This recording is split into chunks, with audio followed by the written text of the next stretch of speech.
ये रैंसमवेयर ऐसी चीज़ है जैसे किसी ने रिमोट से आपके कंप्यूटर पे ताला लगा दिया। तो इसमें ऐसा है कि आपके कंप्यूटर में कोई वल्नरेबिलिटी हो, एक कोई आपको ईमेल से अगर लिंक आता है जो मैलिशियस फाइल होती है, या किसी भी माध्यम से आपके पास में मैलिशियस फाइल आती है, उस फाइल में एक एनक्रिप्टर होता है जिसकी की जो होती है वो अटैकर के पास होती है, और वो आपके कंप्यूटर में जितनी फाइल्स हैं उनको रिमोटली लॉक कर देता है। लॉक करने के बाद में उसको अनलॉक करने के लिए वो आपसे पैसे मांगता है, इसीलिए इसको रैंसमवेयर कहा जाता है। और ये रैंसम पे करने का तरीका है कि वो अटैकर आपको टॉर ब्राउज़र इंस्टॉल करने के लिए कहता है। टॉर एक एनोनिमस नेटवर्क है। टॉर का मतलब है द अनियन राउटर।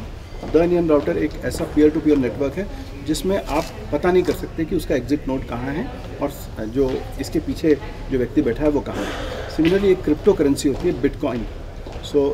बिटकॉइन में ये लोग पेमेंट लेते हैं, और जिसके कारण आप इसको ट्रेस नहीं कर पाते कि व्यक्ति कौन है। जी, जो इनफॉर्मल इन्फॉर्मेशन मेरे पास टेक्निकल सोर्सेज से मिल रही है उसमें पता लग रहा है कि India one of the worst affected देशों में से एक है।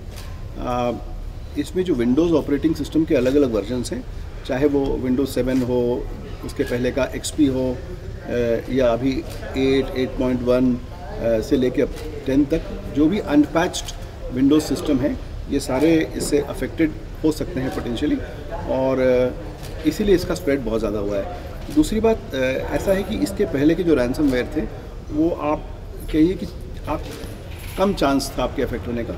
इसमें पहली बार ऐसा हुआ है कि जो NSA के जो एक्सप्लॉइट्स थे या हैकिंग टूल्स थे, उनको रैंसमवेयर के साथ पैक करके उसको वेपनाइज किया गया, इसीलिए दुनिया में इतने सारे देश एक साथ इसमें अफेक्ट हुए हैं।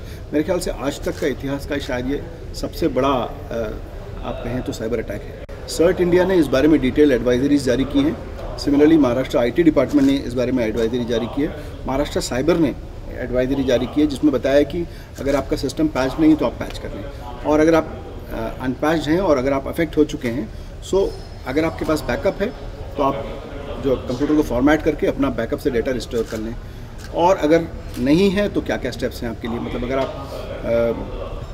अगर आपका डेटा भी इंपॉर्टेंट है, और वी डोंट एनकरेज पेमेंट, लेकिन अगर आपका डेटा बहुत इंपॉर्टेंट है तो I don't think so you have any other chance, क्योंकि इसको डिक्रिप्ट करने का कोई और तरीका नहीं है। तो दोपहर तक 282 कॉल आए थे, जिसमें कुछ लोग अफेक्टेड थे, उन्होंने भी कॉल किया, और ऐसे भी लोग हैं जो जानना चाहते थे कि हम इससे कैसे बचें। उन लोगों ने डिटेल स्टेप्स समझी, वो लिख के ली और खुद का बचाव किया। इस बार तो आई थिंक महाराष्ट्र में मंत्रालय में कोई कंप्यूटर अफेक्ट नहीं हुआ। ये महाराष्ट्र IT डिपार्टमेंट ने सारे कंप्यूटर्स अच्छे से पैच करके रखे हैं, तो इस पर लेटेस्ट एंटीवायरस और अपडेट्स थे।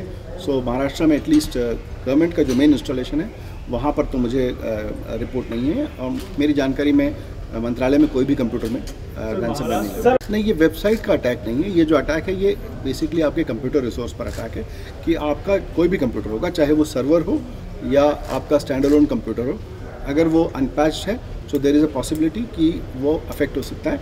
दूसरी बात, ऑर्गेनाइजेशंस में ये जो कंप्यूटर्स आपस में फाइल शेयरिंग करते हैं, उसी फाइल शेयरिंग जो SMB कहते हैं, सर्वर मैसेज ब्लॉक, उसी फाइल शेयरिंग के तहत ये स्प्रेड होता है।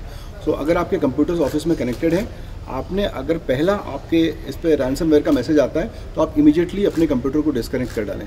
उससे कुछ भी कनेक्शन हो, ब्लूटूथ का कनेक्शन हो, वाईफाई का कनेक्शन हो, LAN का कनेक्शन हो, NFC हो, कोई भी कनेक्शन हो, USB हो, सारे कनेक्शन निकाल दें अगर कोई कंप्यूटर आपका अफेक्ट हो गया है तो। और अफेक्ट हो गया हो, उस कंप्यूटर को आइसोलेट करके देखें। बाद में आप पता करें कि आपके नेटवर्क पर और कहीं इस तरह की एक्टिविटी हो रही है क्या, एंड बैकअप से इमीडिएटली इस कंप्यूटर को आप फॉर्मेट कर रेस्टोर करें।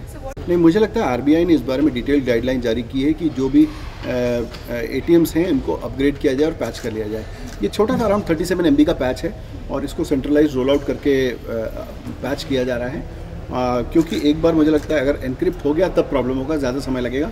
इसीलिए ये सिस्टम मेंटेनेंस के तहत RBI इंस्ट्रक्शंस से सिस्टम्स को पैच किया जा रहा है। मतलब अगर आपको सिस्टम पैच करना है तो आपको, अगर या आप सेंट्रली उसको पैच को रोल आउट कर रहे हैं या फिजिकली कर रहे हैं, तो आपको समय लगेगा सिस्टम को अपडेट करने के लिए, और ये मुझे लगता है ये ज़रूरी है, करना चाहिए। ये देखिए IT एक्ट में it becomes an offence under section 66, and मैं समझता हूँ उसका इन्वेस्टिगेशन जो है टफ है, लेकिन अगर कोई सामने आता है, रजिस्टर करता है, तो उसको रजिस्टर करके इन्वेस्टिगेट किया जाएगा। इसका मोबाइल वेरिएंट तो अभी तक तो नहीं सामने आया है, लेकिन ये these things are highly polymorphic. ये फॉर्म बदलते रहते हैं और इसके नए नए फॉर्म्स आते रहते हैं। देखिए ATM जो है वो डायरेक्टली इंटरनेट से कनेक्टेड नहीं है, सो एटीएम्स के अफेक्ट होने का चांसेस कम है, though they are vulnerable but they may not be affected. जब तक उसमें अगर स्प्रेड होना शुरू नहीं होता है, once it starts then it may be a problem. बाकी देशों में एटीएम अफेक्ट हुए हैं। फिलहाल तो ये जो विंडोज़ के ऑपरेटिंग सिस्टम है, उन ऑपरेटिंग सिस्टम पे ये फैला है। इनफैक्ट जो लिनक्स के ऑपरेटिंग सिस्टम्स हैं, जो मैक ओएस है, फिलहाल वो अभी तक इस पर अफेक्ट नहीं हुआ है, क्योंकि ये एक्सप्लॉइट जो बना है ये स्पेसिफिकली विंडोज़ के लिए बना है। महाराष्ट्र साइबर और क्विकव्हील के द्वारा जो हेल्पलाइन नंबर इस रैंसमवेयर के लिए दिया गया है, वो नंबर है 0253 66 31777।